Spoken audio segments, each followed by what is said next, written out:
بسم اللہ الرحمن الرحیم قال النبی صلی اللہ علیہ وآلہ وسلم تزوجوا الودود الولود فإنی مکاثر بکم الامم۔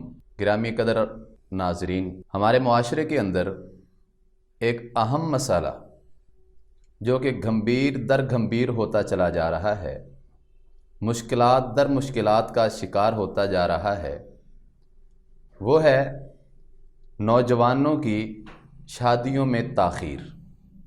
نوجوان بیٹے ہیں، نوجوان بیٹیاں ہیں، ان کی شادیوں میں تاخیر۔ وجوہات: پیسہ کمانے کے لیے پہلے تعلیم کے چکر کے اندر باقی معاملات کرتے کرتے درمیان میں کبھی برادری ازم آ جاتا ہے اور کبھی رشتہ داروں کی رکاوٹیں آ جاتی ہیں۔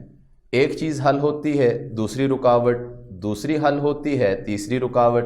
تو کیا ہے، ہم شادیوں کو اتنا لیٹ اگر کرتے ہیں، تاخیر اور التوا کا شکار کرتے ہیں، تو نتائج کیا ہیں؟ نتائج گناہ، نتائج زنا ہے، جو ہمارے سامنے ہمارے معاشرے کے اندر تیزی کے ساتھ پھیل رہا ہے۔ اور اس کے اندر بہت بڑا کردار ان والدین کا ہے جو بالکل بھی اپنے بچوں کو بر وقت ان کی شادیاں کرنے میں سیریس اور سنجیدہ نہیں ہیں۔ سب سے پہلے تعلیم دلوائیں۔ بیٹا بیٹی بالغ ہو رہے ہیں، 13، 14، 15 سال کی عمر میں بیٹا بیٹی بالغ ہو رہے ہیں، لیکن ان کی شادیاں ہو رہی ہیں 35 سال میں، 36 سال میں، 38 سال میں جا کے۔ اتنا ٹائم اب وہ تعلیم حاصل کر رہے ہیں، میٹرک کر رہے ہیں، ایف اے کر رہے ہیں، بیچلر کر رہے ہیں، ماسٹر ڈگری کر رہے ہیں، M Phil P H D کر رہے ہیں، اعلیٰ تعلیم کے لیے بیرون ممالک جا رہے ہیں۔ تعلیم مکمل ہوتی ہے تو پھر اب جب تک کوئی جاب نہیں ملتی اس وقت تک بچے کی شادی نہیں کرنی۔ جاب کی تلاش میں 2-4 سال گزر جاتے ہیں۔ کوئی بیرون ملک جانے کے لیے یہ بچہ باہر جائے گا، 2-4 سال کمائے گا، واپس آئے گا، مال مال مال مال مال جمع کر کے جب واپس آئے گا پھر اس کی شادی کریں گے، جب تک شادی کی عمر گزر چکی ہوگی، جب تک وہ گناہوں کی لت میں پڑ چکا ہوگا، جب تک وہ اپنا ایمان تباہ کر چکا ہوگا، جب تک اپنے آپ کو وہ گناہوں سے آلودہ کر چکا ہوگا، جب تک وہ شیطان کے ہتھ کنڈوں میں مکمل طور پہ پھنس چکا ہوگا، تب ہم اس کے بارے میں شادی کا سوچیں گے۔ ایسا کیوں؟ کیا والدین کو اپنی اولاد کے جس طرح ان کے کپڑوں کے بارے میں سوچتے ہیں، جس طرح ان کے کھانے کے بارے میں سوچتے ہیں، کیا اپنی اولاد کی اس جائز اور اہم ترین ضرورت نکاح شادی کے بارے میں نہیں سوچنا چاہیے؟ یہاں پہ ان کی تعلیم کیوں رکاوٹ بنتی ہے؟ یہاں پہ مال کمانا کیوں رکاوٹ بن جاتا ہے؟ یہاں پہ آ کے نہیں جی رشتہ بہت اچھا ہے، بیٹے کی شادی کرنی ہے، بیٹی کا رشتہ مل رہا ہے، لیکن ہم نہیں کریں گے۔ کیوں؟ یہ ہماری برادری میں سے نہیں ہے، ہم فلاں برادری سے تعلق رکھتے ہیں، وہ فلاں برادری سے ہے، رشتہ اچھا ہے، بچی نیک ہے، بیٹا نیک ہے، عالم بھی ہوگا، حافظ بھی ہوگا، نمازی بھی ہوگا، اچھے معاملات کرنے والا ہوگا، اچھے اخلاق کرنے والا ہوگا، لیکن وہ ہماری برادری میں سے نہیں ہے، ہم نہیں کریں گے۔ ایک مسلمان ہونے کے ناطے سے کبھی سوچا کہ آپ کا یہ جواب کس قدر یہ غلط، ناجائز اور شیطان کو خوش کرنے والا ہے کہ ہم برادری کی بنیاد کے اوپر ایک ایسا رشتہ دھتکار دیتے ہیں، اس کو چھوڑ دیتے ہیں، اس کو ریجیکٹ کر دیتے ہیں، جو بااخلاق بھی ہے، باصلاحیت بھی ہے، دیندار بھی ہے، اچھا بھی ہے، جبکہ اللہ کے نبی صلی اللہ علیہ وسلم نے ارشاد فرمایا، جناب ابو ہریرہ رضی اللہ تعالی عنہ کو حضور کیا فرماتے ہیں؟ حضور فرماتے ہیں کہ آپ جو دین والی ہے نا اس کو ترجیح دینا، دین والے رشتے کو ترجیح دینا، اس کے علاوہ کسی اور کو ترجیح نہیں دینا۔ لوگ شادیاں کرتے ہیں مال کی بنیاد پہ، حسب نسب کی بنیاد پہ، یا اس کی خوبصورتی جمال کی بنیاد پہ شادیاں کرتے ہیں، لیکن تم شادی نہیں کرنا، دین کی بنیاد پہ شادی کرنا۔ یہ رسالت مآب صلی اللہ علیہ وآلہ وسلم کا امت مسلمہ کے نام، ہر والدین کے نام ایک عام پیغام ہے کہ دین کی بنیاد پہ شادی کریں، بااخلاق بیٹا بیٹی دیکھیں اور شادی کر دیں، با کردار بیٹا بیٹی دیکھیں اور شادی کر دیں۔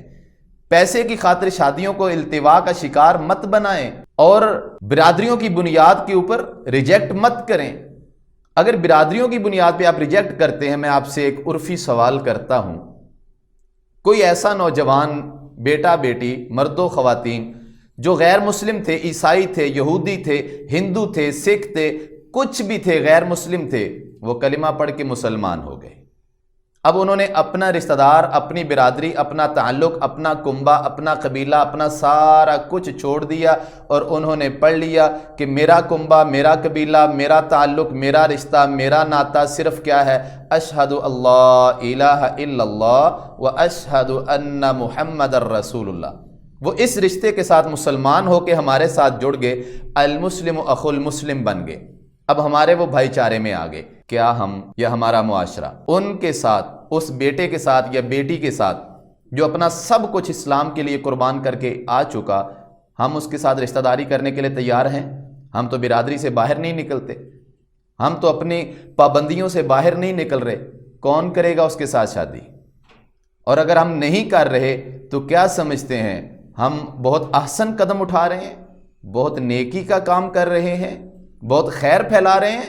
قطعاً ایسا نہیں ہے میرے بھائی، ہمیں غور کرنا ہے، ہمیں اس بارے میں توجہ کرنی ہے کہ کہیں میری اعلیٰ تعلیم میرے خیر کے کام میں رکاوٹ تو نہیں، میرے بچی کی شادی میں رکاوٹ تو نہیں، کہیں ہماری برادری وہ نیکی اور خیر میں رکاوٹ تو نہیں، کہیں ایسا تو نہیں ہو رہا کہ بچوں اور بچیوں کی عمروں میں بے پناہ اضافے ہوتے چلے جا رہے ہیں اور وہ گناہوں کی لت میں؟ اور آج کل کا یہ سوشل میڈیا کا ٹائم، ہر ہاتھ میں موبائل ہے، ہر چیز موجود ہے پاس، ہر رابطہ موجود ہے، جبکہ کچھ گناہ مشکل نہیں، اور شیطان کے ہتھ کنڈے میں سب لوگ آ جاتے ہیں، شیطان پھر اپنا وار چلا جاتا ہے۔ تو خدا را والدین کے نام یہ میں پیغام دینا چاہوں گا، یہ التماس کرنا چاہوں گا، اس بارے میں سنجیدہ ہوئیے، اس بارے میں غور کیجئے، اور کبھی بھی پیسہ کمانے کے چکر میں، زیادہ اعلیٰ تعلیم دلوانے کے چکر میں، برادری ازم کے چکر میں، یہ ساری جو ممنوعات ہم نے لگا رکھی ہیں،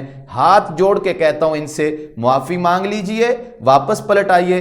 ہماری برادری بھی ایک الاسلام، ہمارا رشتہ بھی ایک الاسلام، اور ہمارا تعلق بھی ایک المسلم اخو المسلم۔ اگر ہم ایک اسی بھائی چارے، ایک اسی رشتے اور ایک اسی پلیٹ فارم کے اوپر آ کے ہم اپنے رشتوں کو آگے بڑھائیں، اپنے بچے بچیوں کو گناہوں سے بچائیں اور ان کے لیے خیر کے دروازے کھولیں، تو یقیناً گناہ بھی کم ہو جائے گا، شیطان بھی نادم ہو جائے گا۔ اور آپ کو یہ تو علم ہے نا، شیطان کو سب سے زیادہ ناپسند ہے حلال ازدواجی رشتہ قائم ہونا، سب سے زیادہ ناپسند ہے، اور وہ اس اپنے چیلے کو کھڑا ہو کے گلے مل کے سلام کرتا ہے جو اس کا چیلا میاں بیوی کے درمیان رکاوٹ پیدا کرتا ہے۔ اور آج کل کے جتنے بھی روحانی مسائل ہیں وہ یہیں سے شروع ہوتے ہیں، میاں بیوی کے درمیان سے۔ تو اس لیے اس جائز عمل کو آگے پھیلائیے، زنا کے سامنے سد باب اور رکاوٹیں کھڑی کیجئے، نکاح میں رکاوٹ مت بنیے۔ اللہ ہم سب کا حامی و ناصر ہو۔ وآخر دعوانا ان الحمد للہ رب العالمین۔